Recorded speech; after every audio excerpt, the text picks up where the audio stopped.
भारत की लोक गाथाओं में है कि सुकरात की शिष्य परंपरा के मनीषी अरस्तु ने अपने शिष्य सिकंदर को भारत से गीता ज्ञानी गुरु लाने का निर्देश दिया था। गीता के ही एक ईश्वरवाद को विश्व की विविध भाषाओं में मूसा, ईसा तथा अनेक सूफी महात्माओं ने फैलाया। भाषांतर होने से ये पृथक पृथक प्रतीत होते हैं, किंतु सिद्धांत गीता के ही है। अतः गीता मानव मात्र का अतर्क्य धर्मशास्त्र है। गीता का आशय यथार्थ गीता के रूप में प्रस्तुत कर स्वामी श्री अड़गड़ानंद जी महाराज ने मानव मात्र को एक अमूल्य निधि दी है।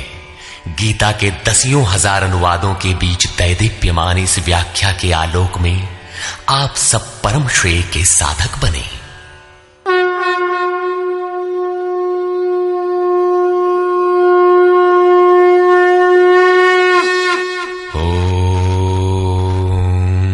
श्री परमात्मने नमः। यथार्थ गीता श्रीमद् भगवत गीता अथ षष्ठोऽध्याय।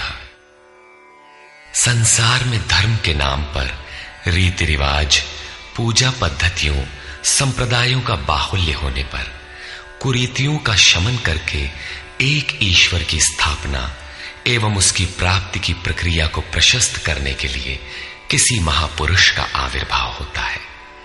क्रियाओं को छोड़कर बैठ जाने और ज्ञानी कहलाने की रूढ़ी कृष्ण काल में अत्यंत व्यापक थी। इसलिए इस अध्याय के प्रारंभ में ही योगेश्वर श्री कृष्ण ने इस प्रश्न को चौथी बार स्वयं उठाया कि ज्ञान योग तथा निष्काम कर्म योग दोनों के अनुसार कर्म करना ही होगा। श्री भगवान उवाच।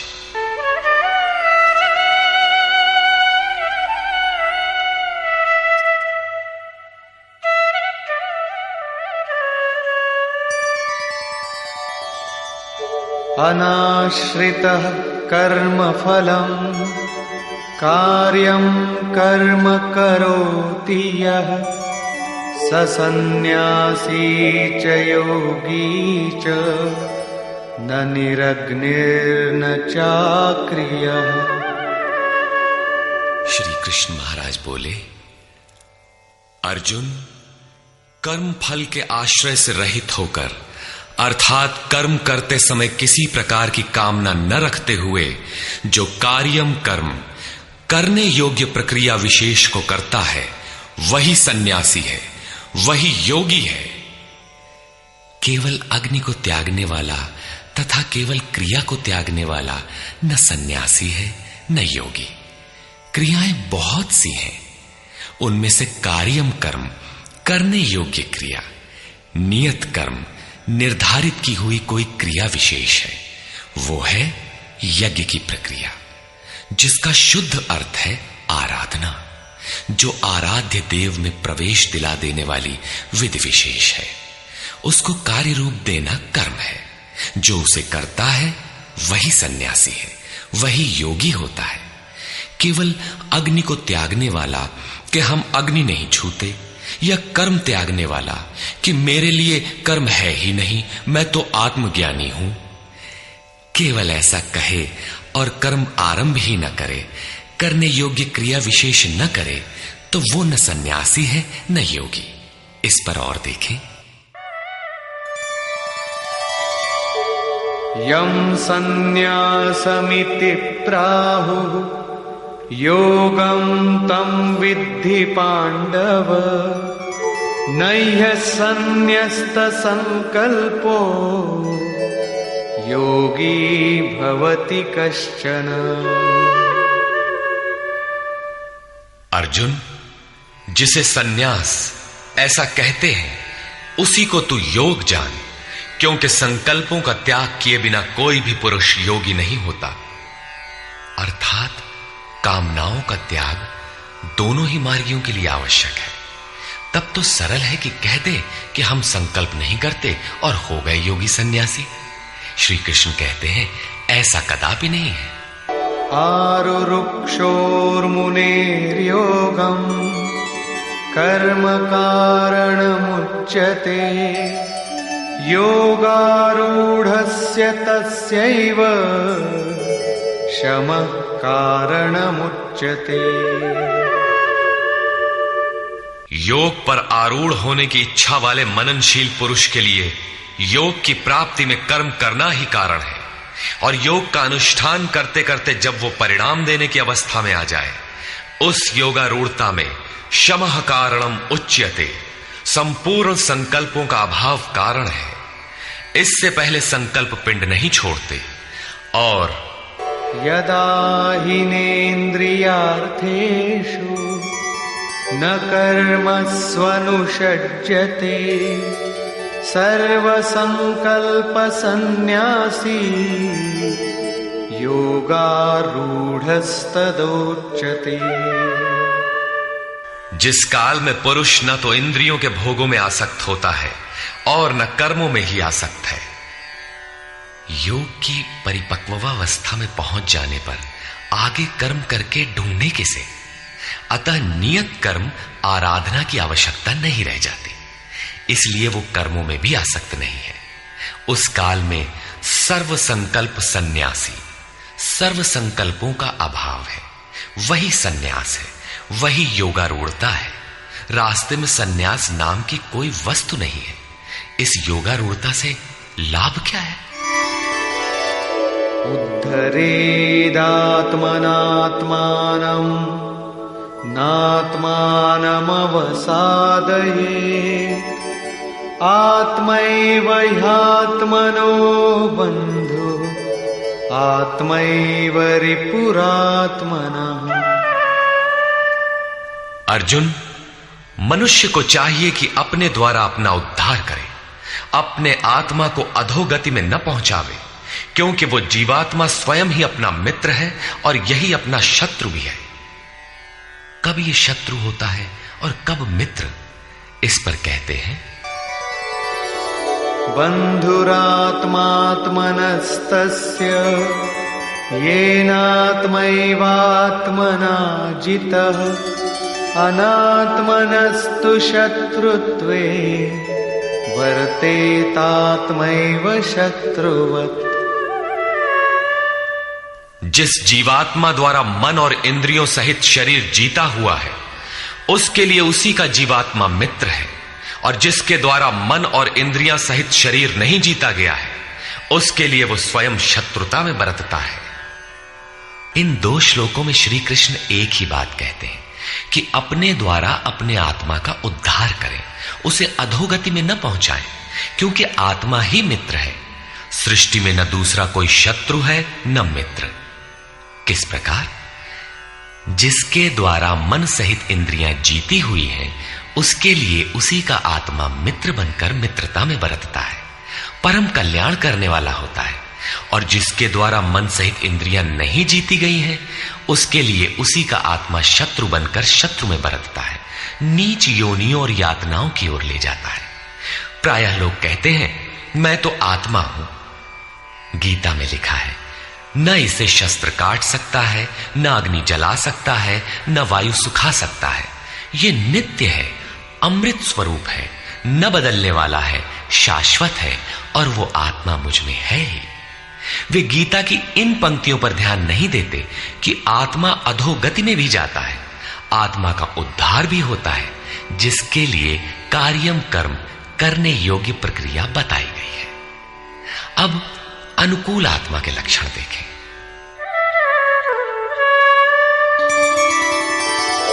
जितात्मनः प्रशान्तस्य परमात्मा समाहितः शीतोष्णसुखदुःखेषु तथा मानापमानयोः।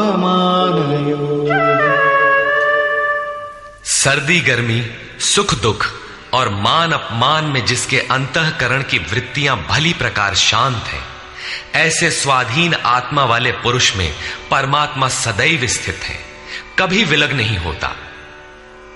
जितात्मा अर्थात जिसने मन सहित इंद्रियों को जीत लिया है, वृत्ति परम शांति में प्रवाहित हो गई है, यही आत्मा के उद्धार की अवस्था है। आगे कहते हैं ज्ञान विज्ञान तृप्तात्मा कूटस्थो विजितेन्द्रियः युक्त इत्युच्यते योगी समलोष्टाश्मकाञ्चनः। जिसका अंतःकरण ज्ञान विज्ञान से तृप्त है, जिसकी स्थिति अचल स्थिर और विकार रहित है, जिसने इंद्रियों को विशेष रूप से जीत लिया है, जिसकी दृष्टि में मिट्टी पत्थर और सुवर्ण एक समान है, ऐसा योगी युक्त कहा जाता है। युक्त का अर्थ है योग से संयुक्त। ये योग की पराकाष्ठा है, जिसे योगेश्वर 5वें अध्याय में श्लोक 7 से 12 तक अभिचित्रित कराए हैं। परम तत्व परमात्मा का साक्षात्कार और उसके साथ होने वाली जानकारी ज्ञान है। 1 इंच भी इष्ट से दूरी है, जानने की इच्छा बनी है, तब तक वो अज्ञानी है। वो प्रेरक कैसे सर्वव्याप्त है, कैसे प्रेरणा देता है, कैसे अनेक आत्माओं का एक साथ पथ प्रदर्शन करता है, कैसे वो भूत भविष्य और वर्तमान का ज्ञाता है। उस प्रेरक इष्ट की कार्य प्रणाली का ज्ञान ही विज्ञान है। जब से हृदय में इष्ट का आविर्भाव होता है, उसी दिन से वो निर्देश देने लगता है, किंतु प्रारंभ में साधक समझ नहीं पाता। पराकाष्ठा काल में ही योगी उनकी आंतरिक कार्य प्रणाली को पूर्णतः समझ पाता है। यही समझ विज्ञान है। योगारूढ़ अथवा युक्त पुरुष का अंतःकरण ज्ञान विज्ञान से तृप्त रहता है। इसी प्रकार योग युक्त पुरुष की स्थिति का निरूपण करते हुए योगेश्वर श्री कृष्ण पुनः कहते हैं, सुहृन्मित्रार्युदासीन मध्यस्थद्वेष्य बन्धुषु साधुष्वपि च पापेषु समबुद्धिर्विशिष्यते। प्राप्ति के पश्चात महापुरुष समदर्शी और समवर्ती होता है। जैसे पिछले श्लोक में उन्होंने बताया कि जो पूर्ण ज्ञाता या पंडित है, वो विद्या विनय संपन्न ब्राह्मण में, चांडाल में, गाय कुत्ता हाथी में समान दृष्टि वाला होता है। उसी का पूरक ये श्लोक है। वो हृदय से सहायता करने वाले सहृदय, मित्र, बैरी, उदासीन, द्वेषी, बंधुगणों, धर्मात्मा तथा पापियों में भी समान दृष्टि वाला योग युक्त पुरुष अति श्रेष्ठ है। वो उनके कार्यों पर दृष्टि नहीं डालता, बल्कि उनके भीतर आत्मा के संचार पर ही उसकी दृष्टि पड़ती है। इन सब में वो केवल इतना अंतर देखता है कि कोई कुछ नीचे की सीढ़ी पर खड़ा है तो कोई निर्मलता के समीप, किंतु वो क्षमता सब में है। यहां योग युक्त के लक्षण पुनः दोहराए गए। कोई योग युक्त कैसे बनता है, वो कैसे यज्ञ करता है, यज्ञ स्थली कैसी हो, आसन कैसा हो, उस समय कैसे बैठा जाए, कर्ता के द्वारा पालन किए जाने वाले नियम, आहार विहार, सोने जागने का संयम तथा कर्म पर कैसी चेष्टा हो, इत्यादि बिंदुओं पर योगेश्वर श्री कृष्ण ने अगले 5 श्लोकों में प्रकाश डाला, जिससे आप भी उस यज्ञ को संपन्न कर सके। अध्याय 3 में उन्होंने यज्ञ का नाम लिया और बताया कि यज्ञ की प्रक्रिया ही वो नियत कर्म है। अध्याय 4 में उन्होंने यज्ञ का स्वरूप विस्तार से बताया, जिसमें प्राण का अपान में हवन, अपान का प्राण में हवन, प्राण अपान की गति रोककर मन का निरोध इत्यादि किया जाता है। सब मिलाकर यज्ञ का शुद्ध अर्थ है आराधना तथा उस आराध्य देव तक की दूरी तय कराने वाली प्रक्रिया, जिस पर 5वें अध्याय में भी कहा। किंतु उसके लिए आसन, भूमि, करने की विधि इत्यादि का चित्रण शेष था। उसी पर योगेश्वर श्री कृष्ण यहां प्रकाश डालते हैं। योगी युञ्जीत सततम् आत्मानं रहसि स्थितः एकाकीयत चित्तात्मा निराशीर परिग्रहः। चित्त को जीतने में लगा हुआ योगी मन, इंद्रियों और शरीर को वश में रखकर वासना और संग्रह रहित होकर एकांत स्थान में अकेले ही चित्त को आत्मोपलब्धि कराने वाली योग क्रिया में लगावे। उसके लिए स्थान कैसा हो, आसन कैसा रहे? शुचौ देशे प्रतिष्ठाप्य स्थिरमासनमात्मनः नात्युच्छ्रितं नातिनीचं चैलाजिनकुशोत्तरम्। शुद्ध भूमि में कुश, मृगछाल, वस्त्र अथवा इससे उत्तरोत्तर रेशमी ऊनी तख्त कुछ भी बिछाकर अपने आसन को न अति ऊंचा न नीचा स्थिर स्थापित करें। शुद्ध भूमि का तात्पर्य उसके झाड़ने बुहारने सफाई करने से। जमीन पर कुछ बिछा लेना चाहिए, चाहे मृगछाल हो या चटाई अथवा कोई भी वस्त्र, तख्त जो भी उपलब्ध हो, कोई एक वस्तु बिछा लेना चाहिए। आसन हिलने डुलने वाला ना हो, न जमीन से बहुत ऊंचा हो और न एकदम नीचा। पूज्य महाराज जी लगभग 5 इंच ऊंचे आसन पर बैठते थे। एक बार भाविकों ने लगभग 1 फीट ऊंचा संगमरमर का एक तख्त मंगा दिया। महाराज जी एक दिन तो बैठे, फिर बोले, नहीं हो, बहुत ऊंचा हो गया, ऊंचे नहीं बैठे के चाही साधु के, अभिमान हो ही जावा करत है। नीचे हूं न बैठे के चाही, हीनता आवत है, अपने से घृणा आवत है। बस उसको उठवाया और जंगल में एक बगीचा था, वहां रखवा दिया। वहां न कभी महाराज जाते थे और न अब ही कोई जाता है। ये था उन महापुरुष का क्रियात्मक शिक्षण। इसी प्रकार साधक के लिए भी बहुत ऊंचा आसन नहीं होना चाहिए, नहीं तो भजन पूर्ति बाद में होगी, अहंकार पहले चढ़ बैठेगा। इसके पश्चात तत्रैकाग्रं मनः कृत्वा यत चित्तेन्द्रियक्रियः उपविश्यासने युञ्जात् योगमात्मविशुद्धये। उस आसन पर बैठकर ही ध्यान करने का विधान है। मन को एकाग्र करके चित्त और इंद्रियों को, क्रियाओं को वश में रखते हुए अंतःकरण की शुद्धि के लिए योगा अभ्यास करें। अब बैठने का तरीका बताते हैं। समंकाय शिरो ग्रीवं धारयन्नचलं स्थिरः संप्रेक्ष्य नासिकाग्रं स्वं दिशश्चानवलोकयन्।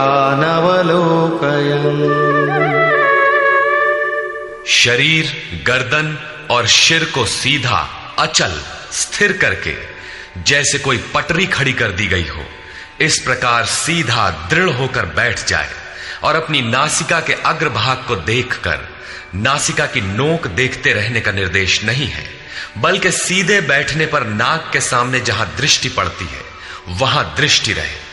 दाहिने बाएं देखते रहने की चंचलता न रहे।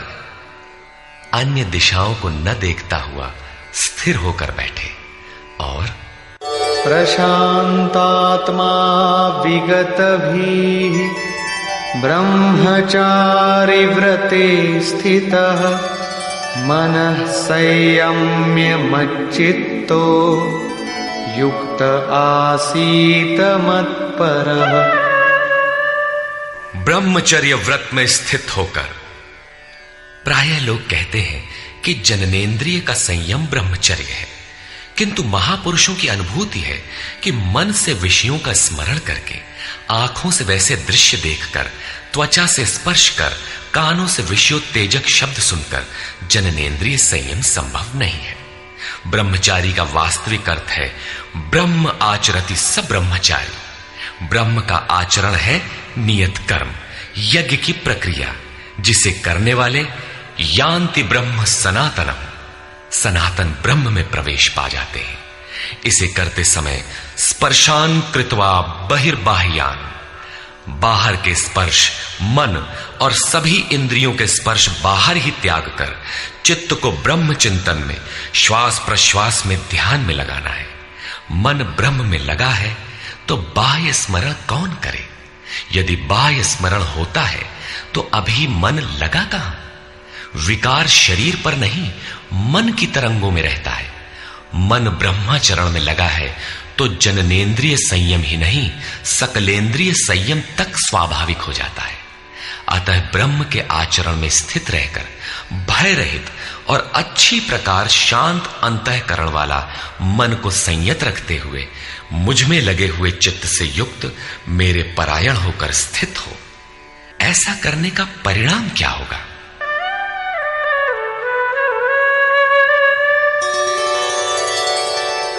युञ्जन्नेवं सदात्मानं योगी नियतमानसः शान्तिं निर्वाण परमा मत्संस्थामधिगच्छति। इस प्रकार अपने आप को निरंतर उसी चिंतन में लगाता हुआ संयत मन वाला योगी मेरे में स्थिति रूपी पराकाष्ठा वाली शांति को प्राप्त होता है। इसलिए अपने को निरंतर कर्म में लगाए। यहां यह प्रश्न पूर्ण प्राय है। अगले 2 श्लोकों में वे बताते हैं कि परमानंद वाली शांति के लिए शारीरिक संयम, युक्ताहार, विहार भी आवश्यक है। नात्यश्नतस्तु योगोऽस्ति न चैकान्तमनश्नतः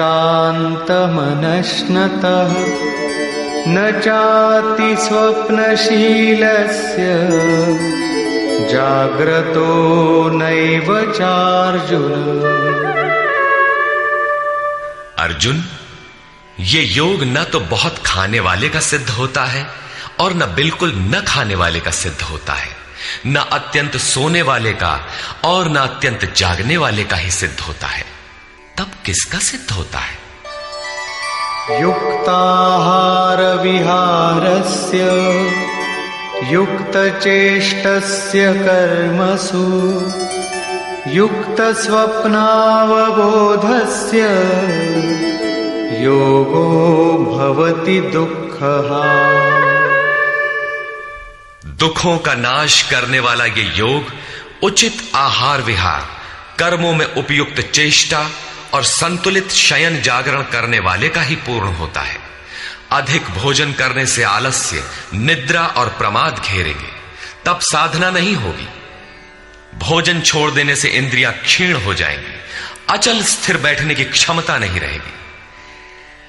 पूज्य महाराज जी कहते थे कि खुराक से 1.5-2 रोटी कम खाना चाहिए। विहार अर्थात साधन के अनुकूल विचरण, कुछ परिश्रम भी करते रहना चाहिए।